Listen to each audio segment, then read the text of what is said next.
प्रेम से बोले सतगुरुदेव भगवान की जय। श्री सच्चिदानंद भगवान की जय। बोल साचे दरबार की जय। सत्य सनातन धर्म की जय। वृंदावन बिहारी लाल की जय। प्रेम से बोली सतगुरुदेव भगवान की जय। बोल साचे दरबार की जय।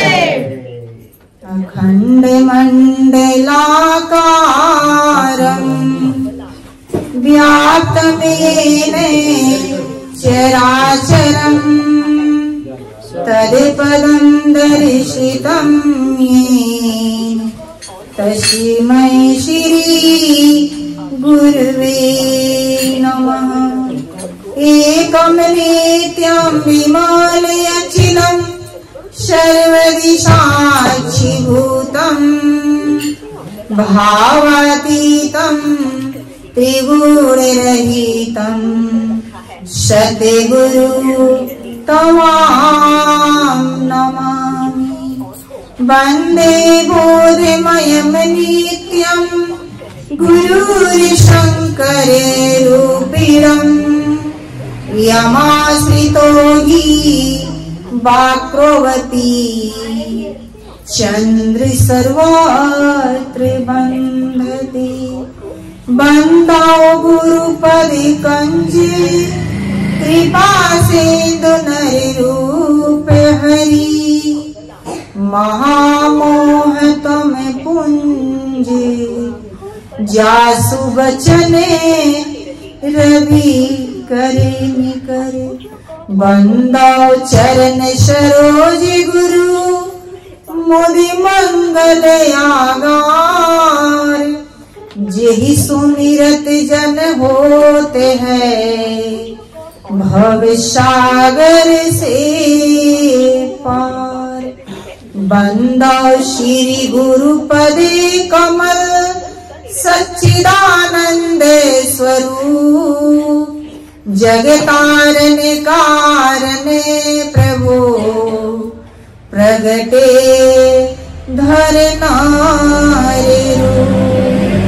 गुर के सुमिरन मात्र से नासत विनयनन। तात सर्व आरंभ में ध्यावते है सब शन।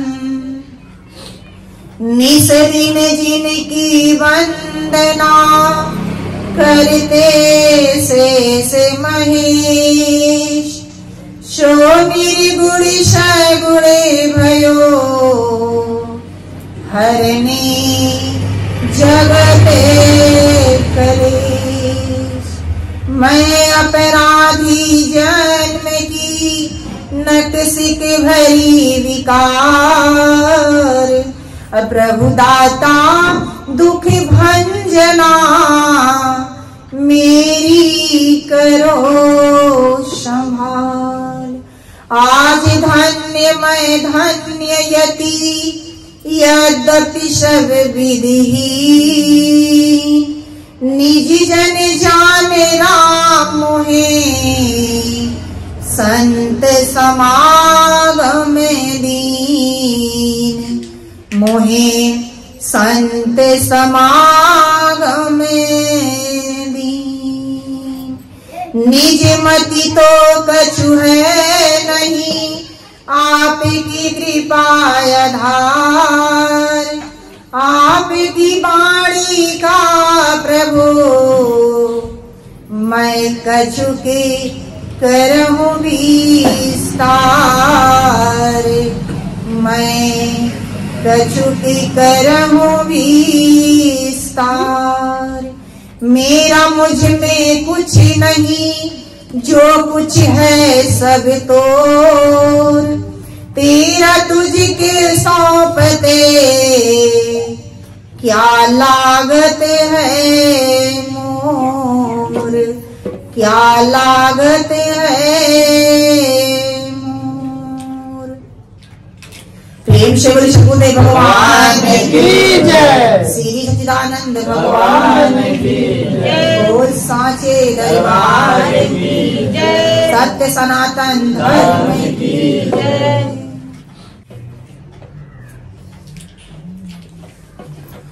यहाँ पर उपस्थित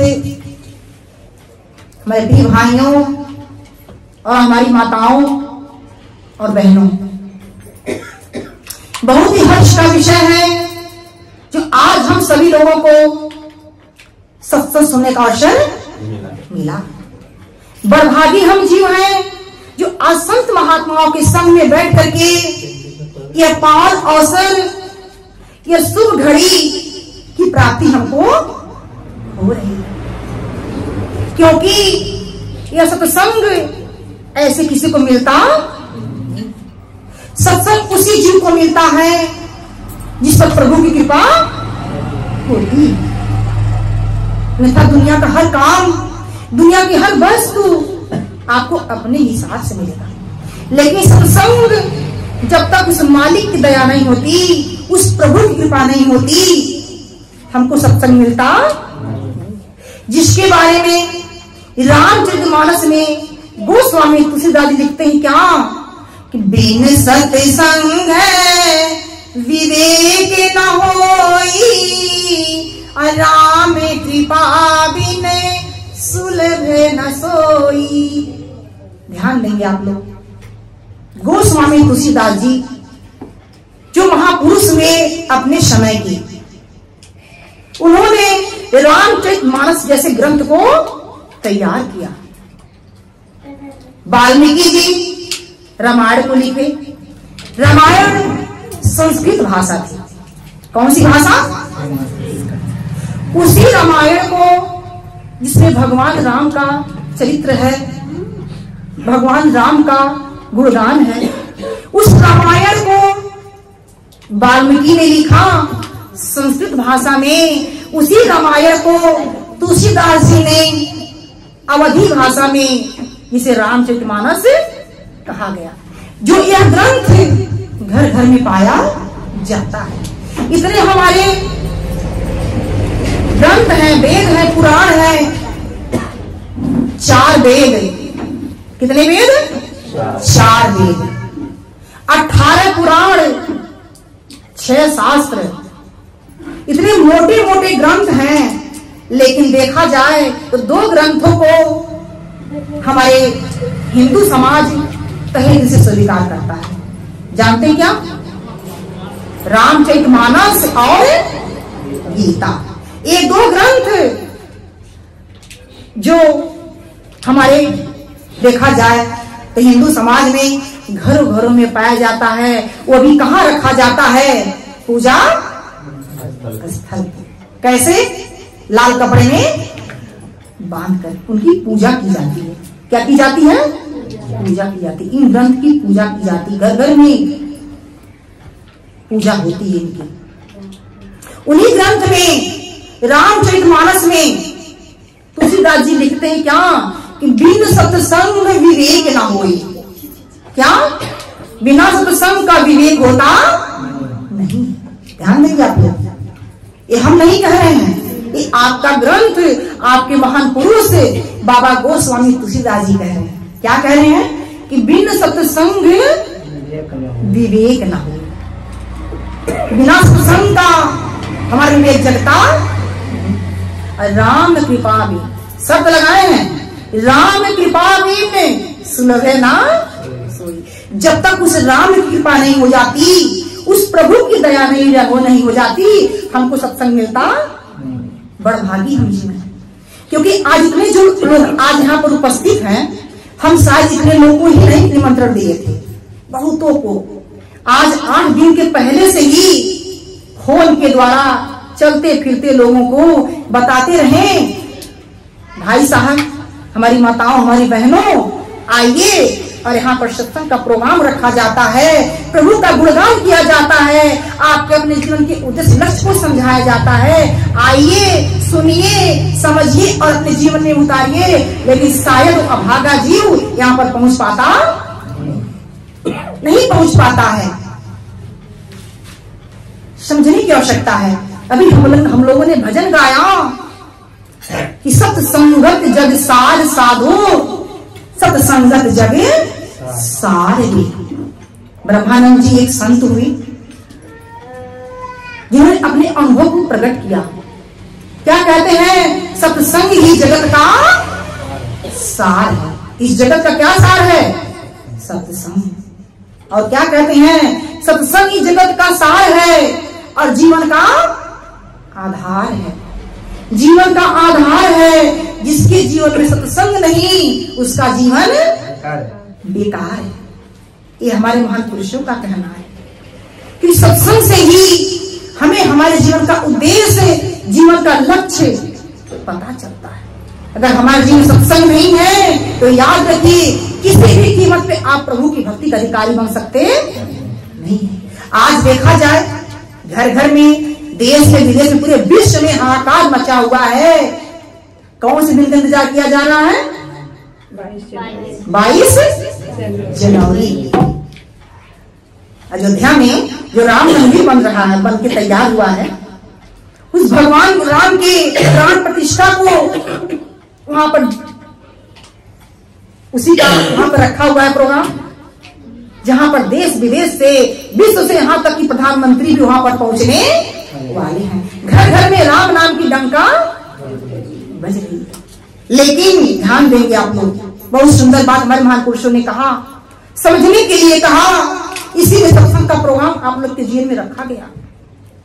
हमारे महान पुरुष कहते हैं कि राम भगति के ही अधिकारी, जिन्हें सत्संग लगे अति प्यारी। क्या कह रहे हैं? उस राम की भक्ति का आज देखा जाए पूरे विश्व में राम के नाम का एकदम तहलका मचा हुआ है। हर की जुबान पे राम है, टीवी में, फोनों में, हर जगह राम राम की चर्चा हो रही है। कोने कोने में हर जगह अक्षत बांटा जा रहा है, निमंत्रण दिया जा रहा है। सब लोग अपने अपने ढंग से उस भगवान राम की महिमा को गा रहे हैं। लेकिन हमारे महान पुरुष कहते हैं कि राम भगति के ही अधिकारी, जिन्हें सत्संग लगे अति प्यारी। ये हम नहीं कह रहे हैं, शायद हमारी बातों का विश्वास मत करिए। उन महान पुरुषों का यह कथन है जो आपके समक्ष हम रख रहे हैं। उस प्रभु की भक्ति का अधिकारी वही जीव होता है जो सत्संग से प्रेम ही नहीं अति प्रेम करता है। अति प्रेम करता है, देखा जाए तो अति किसी चीज की अच्छी होती नहीं। अति की भली न बोलना, अति की भली न चूप, अति की भली न वर्षना, अति की भली न धूप।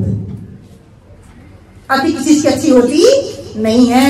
लेकिन आज यहाँ पर महापुरुषों का कहना है कि राम भगति के अधिकारी, जिन्हें सत्संग लगे अति, उस प्रभु की, उस राम की भक्ति का अधिकारी वही जीव होगा जो सत्संग से अत्यंत प्रेम करता है।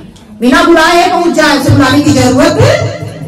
जैसे पता चले कि सत्संग कहीं हो रहा हो, सत्संग में निमंत्रण नहीं देखना चाहिए। यहाँ पर आपको लग रहा है कि यहाँ पर थोड़े कुछ गिने चुने लोग आए हुए हैं, लेकिन याद रखिए इस सत्संग को सुनने के लिए न जाने कितनी देवी देवता सूक्ष्म रूप में, आत्म रूप में, कहाँ किस कोने में बैठकर इस सत्संग प्रभु के गुणगान को सुन रहे हैं।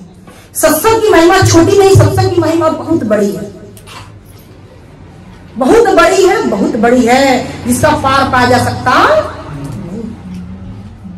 तो समझने की आवश्यकता है। आज और कल 2 दिन का मकर संक्रांति का त्योहार भी है, बहुत सुंदर पर्व है। इसे पूरे दुनिया में, पूरे भारत में लोग अपने अपने ढंग से मनाते हैं। इस दिन में लोग जाते हैं काशी, गया, अयोध्या, मथुरा, क्या करने जाते हैं? स्नान करने जाते हैं, दान पुण्य करने जाते हैं। ध्यान देंगे आप लोग, बहुत सुंदर अवसर है आज का दिन, मकर संक्रांति। लेकिन हमारे महान पुरुषों ने कहा कि गौ कोटि दानम ग्रह चकासी, मकरे प्रयागम अति कल्पवासी, अधन द्रव दानम सुमेर तुल्य, अतुल्य नताई फल अर्ध घड़ी सत्संगम। गौ कोटि दानम, ये हमने नहीं लिखा है, हमने नहीं बनाया है, ये हमारे महान पुरुषों का कथन है, हमारे महान पुरुषों का अनुभव है। गौ कोटि दानम, करोड़ों गैयों की दान कर लीजिए, करोड़ों गायों को दान कर लीजिए। गौ कोटि दानम ग्रहे च काशी, जब ग्रहण लगता है ना तो लोग स्नान करते हैं, करते नहीं करते हैं, काशी में जाते हैं भाई, जिसकी ऐसी व्यवस्था जो नहीं काशी पहुंच पाते हैं, लोग अपने घरों में जरूर स्नान कर लेते हैं, स्नान करके कुछ अपना दान दक्षिणा करते हैं। ग्रह से काशी यह भी कर लीजिए, करोड़ों गायों की दान कर लीजिए। ग्रह से काशी में जब ग्रहण लगता है, जब स्नान करके जो दान पुण्य करते हैं वह भी कर लीजिए। मकरे प्रयागम, मकर संक्रांति लोग प्रयागराज इलाहाबाद जो आपके यूपी में पड़ता है, लोग जाते हैं स्नान करने के लिए। मकरे प्रयागम अतिकल्पवासी, अतिकल्पवासी 1 महीने का लोग कल्पवास लेते हैं जाकर। आज आप लोग को ठंडी का कोई विशेष अनुभव नहीं है यहाँ पर, लेकिन उन लोगों से पूछिए यूपी में, बिहार में, जहाँ पे ठंडक पड़ रहा है इस समय, भयंकर ठंडी है। इस भयंकर ठंडी में भी लोग उस प्रयागराज इलाहाबाद में स्नान करने जाते हैं। एक महीने का कल्पवास लेते हैं। कितने महीने का? 1 महीने को गंगा के तट पे जा करके स्नान करते हैं, 1 महीने का कल्पवास करते हैं, शरीर को तपाते हैं। मकरे प्रयागम अति कल्पवासी धन द्रव्य दानम सुमेरु तुल्य, धन को सुमेरु पर्वत के समान दान कर लीजिए। ये सब कर लीजिए। जितने भी आपका ये है ना, ये दान पुण्य धर्म, 1 पलरे पे रख दीजिए। हमारे महान पुरुष कहते 1 पलरे पे रख दीजिए। तूले न ताही, लेकिन थोड़ा समय का अर्ध घड़ी सत्संग, थोड़ा समय का सत्संग उस पलरे पे रख देंगे तो उसकी बराबरी कर सकता। ये हमारे महान पुरुषों का नाम है। बड़े भाग्य से हमको ये सत्संग का अवसर मिला, सत्संग का समय मिला, जिसके बारे में तुलसीदास जी कहते हैं कि एक घड़ी आधी घड़ी, आधी में पुनियाद, तुलसी संगत साधु की कटे कोट अपराध। एक घड़ी नहीं तो आधी घड़ी, आधी में पुनियाद। संत महापुरुष कहते हैं आधी में पुनियाद, और तुलसी संगत साधु की कटे कोट अपराध। अगर थोड़ा सा भी समय अगर आपको सत्संग में मिल जाता है तो समझ लीजिए हमारे करोड़ों अपराध कट जाते हैं। हम तो सोचते हैं कि हम तो कोई अपराध ही नहीं करते, कहते हैं ना हम तो कभी कोई अपराध ही नहीं करते, लेकिन याद रखिए मेरे प्रिय भाइयों और बहनों, जाने अनजाने में सबसे अपराध होता है, सबसे पाप होता है। जाने में हो चाहे अनजाने में हो, पाप सबसे होता है। तो समझने की आवश्यकता है। इतना सुंदर जीवन मिला, इतना सुंदर अवसर मिला, आज हमें अपने जीवन को समझने के लिए,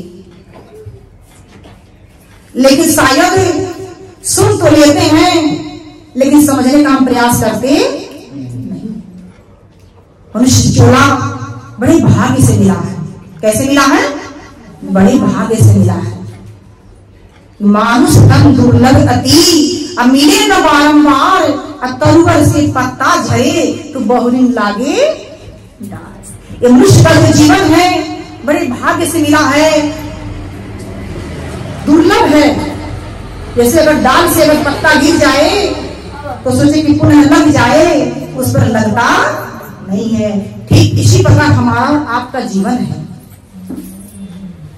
84 लाख योनियों को भटकते भटकते उसमें अथाह कष्ट पा रहे थे, अथाह दुख पा रहे थे, तब जाके कहीं प्रभु को दया आती है कि कबहु करी करूं ना कर देही, अदेत ईस बिने हेतु शनेही।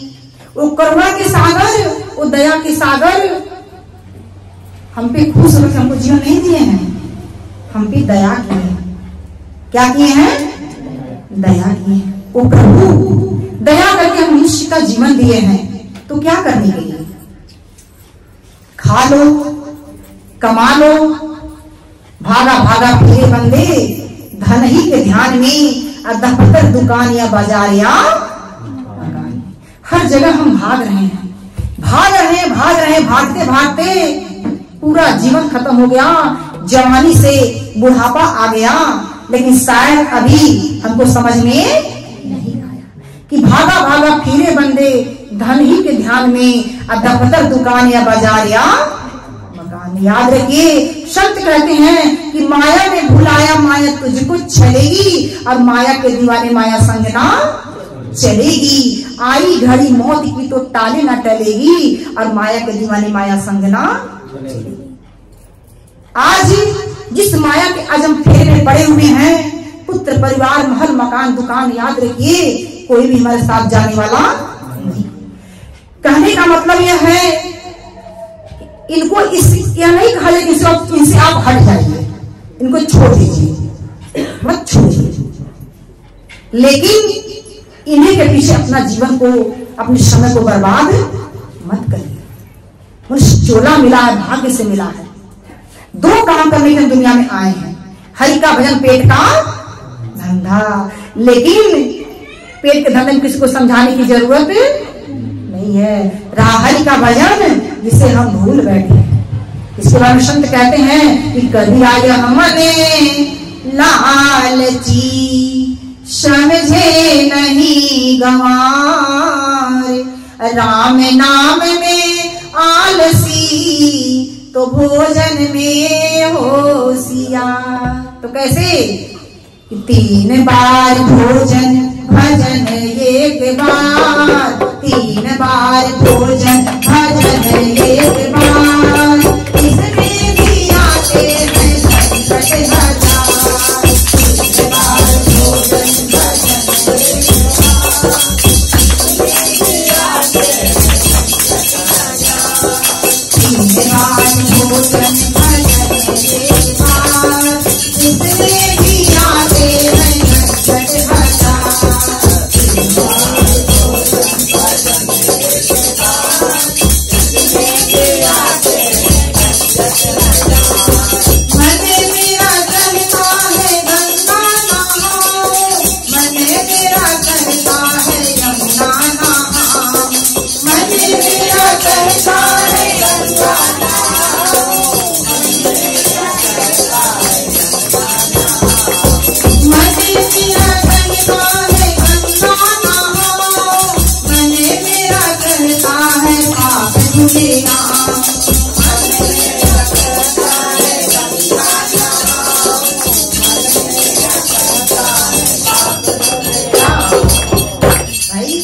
स्नान नहान का दिन है, सब लोग जा रहे गंगा स्नान करने के लिए, तो मन कहता हम भी गंगा स्नान कर लें। तो गंगा स्नान करने क्यों जाते हैं लोग?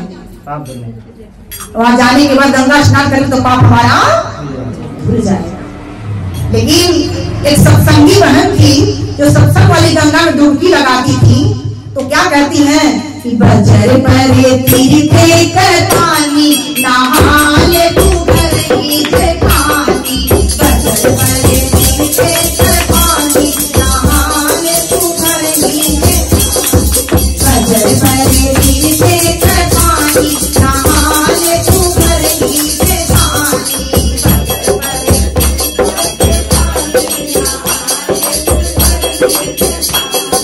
गंगा नहाते मुक्ति जो होते, गंगा नहाते कहने का मतलब जाइए, आप लोग समझने का प्रयास करिए। ये सब सही बहन कह रही हैं, गंगा नहाते मुक्ति जो होते, गंगा नहाते मुक्ति जो होते, कहीं बेटी मछली महारानी, नहाले तू घर की जेठानी, बेटी मछली महारानी, नहाले तू घर की जेठानी, बजर परे तीर्थे कर पानी, नहाले तू घर की जेठानी, बजर परे तीर्थे कर पानी, नहाले तू घर की जेठानी। सत्संग की गंगा में गोता लगाने वाली, जिस सत्संग में जाने के बाद एक फल नहीं, तीर्थ में जाने के बाद मिलता है फल। हमारे कहने का मतलब है कि कि कहीं भी आप जाएंगे, कहीं भी धार्मिक स्थल पे जाएंगे, जहां पर जितना मिलना होता उतना मिलता है, तो कितना मिलता है। हमारे संत कबीरदास जी कहते हैं कि तीर्थ गए फल एक है। ध्यान देंगे आप लोग, तीर्थ गए फल एक है, असंत मिले फल चार, सतगुरु मिले फल अनंत है, कहे कबीर विचार। संत कबीरदास जी अपने विचार को आपके सामने रखते हैं। क्या? तीर्थ गए फल, तीर्थ में जाने के बाद एक फल की प्राप्ति होती है। कितने फल की? एक फल। और अभी एक फल को पाने के लिए आपको 3 चीज की आवश्यकता है। जानते हैं क्या? तन, मन और अगर तीनों में एक का भी अगर भाव रहे तो आप तीर्थ में जा सकते हैं। जैसे आपका तन स्वस्थ है, मन भी आपका है जाने का, लेकिन आपके पास धन नहीं है, जा पाएंगे? नहीं जाएंगे। चलिए भाई, आपके पास धन भी है और मन भी है, लेकिन तन स्वस्थ नहीं है, जा पाएंगे? नहीं जा सकते। चलिए भाई, आपके पास सब कुछ है, धन भी आपके पास है और तन भी स्वस्थ है, लेकिन मन ही नहीं है, जा सकते हैं? जा सकते? जिस तीर्थ में जाने के बाद एक फल की प्राप्ति होगी, संत कबीरदास जी का तीर्थ गए फल एक है। कितने? एक फल को पाने के तीन चीज पुष्ट होना चाहिए। तीनों में एक की भी कमी हो गई तो आप तीर्थ में जा सकते। संत मिले फल चार। क्या कह रहे हैं? अगर संत मिल जाते हैं तो 4 फलों की प्राप्ति होती है। कितने फलों की? 4 फलों की प्राप्ति होती है। जानते हैं क्या क्या? जिसके बारे में गोस्वामी तुलसीदास लिखते हैं क्या? समझहि जन मुदीत मन, मज्जहि अति अनुराग, लहई 4 फल अछत तनु, साधु समाज प्रयाग। जो साधु, जो संतों का जो समाज ये है ना, ये जो जिसमें आप ये बैठे हुए आज, ये चौथा तीर्थ प्रयागराज है। ये चौथा पीठा तीर्थ है, एक जगह नहीं है, ये चौथा पीठा तीर्थ है कि मुद मंगल में संत समाजू और जो जग जंगम तीर्थ राजू। ये जो संतों का जो समाज होता है ना, ये चौथा पीठा क्या होता है? तीर्थ राज होता है। तीर्थ राज जो सभी तीर्थों का क्या कहलाता है? राजा तीर्थ राज। गोस्वामी तुलसीदास तीर्थ राज करके संबोधित करते हैं ये संत समाज को। जब संत मिलते हैं हमारे जीवन में तो 4 फलों की प्राप्ति होती है। कितने फलों की? 4 फलों। वो क्या है? अर्थ, धर्म, काम और मोक्ष। ये 4 फलों की प्राप्ति जीते जी होती है, मरने के बाद नहीं, जीते जी 4 फलों की प्राप्ति होती है। संत कबीरदास जी ने मिले 4 फल, संत मिले फल 4।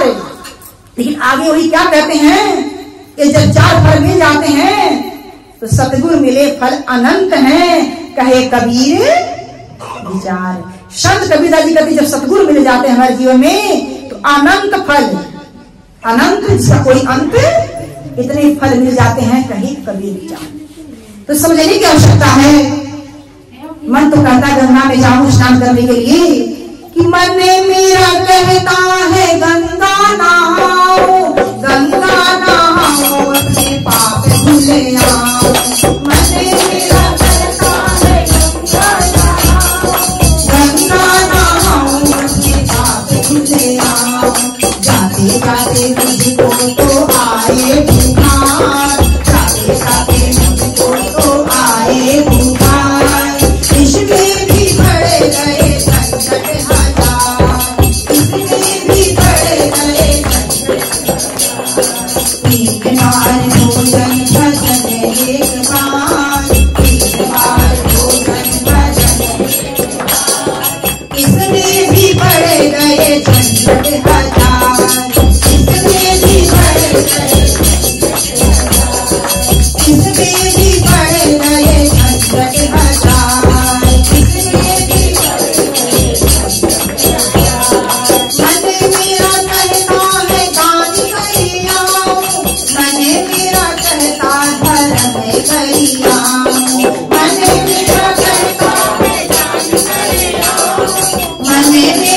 बढ़ता घर में परिवार, महंगाई ज्यादा बड़ा है परिवार, महंगाई ज्यादा बड़ा है परिवार, इसमें भी आते हैं झंझट हजार, इसमें भी आते हैं तीन बार भोजन भजन एक बार, तीन बार भोजन भजन एक बार, इसमें भी पड़ गए झंझट हजार, इसमें भी पड़ गए मन मेरा कहता है सत्संग में जाओ, मन मेरा कहता है सत्संग में जाओ, मन मेरा कहता है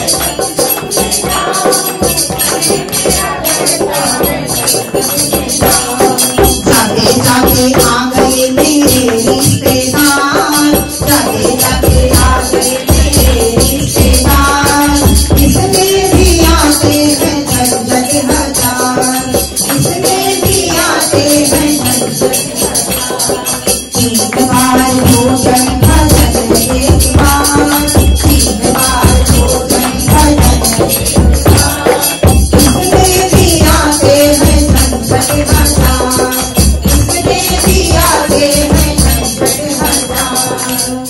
क्या कहते हैं संत कि तीन बार भोजन भजन एक बार, तीन बार भोजन भजन एक बार, इसमें भी आते हैं झंझट। अनेकों झंझट हमारे सामने आ जाते हैं जब हम प्रभु की भक्ति भजन से हमको दूर समझने की आवश्यकता है। इतना सुंदर जीवन मिला, लेकिन यह झंझट जो है हमें उस प्रभु से दूर कर देता है, उस प्रभु की भक्ति से दूर करता है, जिस प्रभु की भक्ति को करने के लिए हमें मनुष्य का जीवन मिला है। दो काम करने के लिए मिला है, हरि का भजन पेट का धंधा। हरि का भजन पेट का धंधा, ये नहीं कहा जा रहा है कि आप मत कमाइए, आप कमाइए, खूब कमाइए, लेकिन कहता है दौलत आएगी मेरे काम, पर धन हुआ भला किसका गुलाम? धन किसका गुलाम हुआ है? क्या किसी का गुलाम होता? कि कहता है दौलत आएगी मेरे काम, पर यह तो बता धन हुआ भला किसका गुलाम।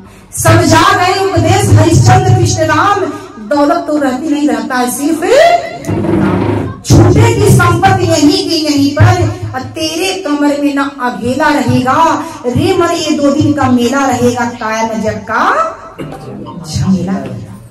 ये नहीं कहा जा रहा है कि धन मत कमाइए, धन को कमाइए, क्योंकि बिना धन का गुजारा होने वाला। तुलसीदास जी कहते हैं तुलसी जग में दो है, तुलसी जग में दो है, एक पैसा एक राम, राम नाम से मुक्त मिले तो पैसे से बने काम। धन को भी कमाइए आप, बिना पैसे का, बिना लक्ष्मी जी का आप एक कदम नहीं चल सकते, लेकिन धन को धर्मार्थ में भी लगाइए। कहाँ लगाइए? धर्मार्थ में, क्योंकि हमारे गोस्वामी तुलसीदास जी रामचरितमानस में लिखते हैं क्या कि बिन धन धर्म ना होई खगेसा, बिन हरि भजन ना मिटहि कलेसा। क्या कह रहे हैं? बिना धन का धर्मार्थ होता नहीं। और जब तक आप धन को धर्मार्थ नहीं लगाएंगे, आपके धन में भी बरकत होने वाली नहीं। कि जो कुछ आज हम करते हैं ना, दान पुण्य, किस लिए?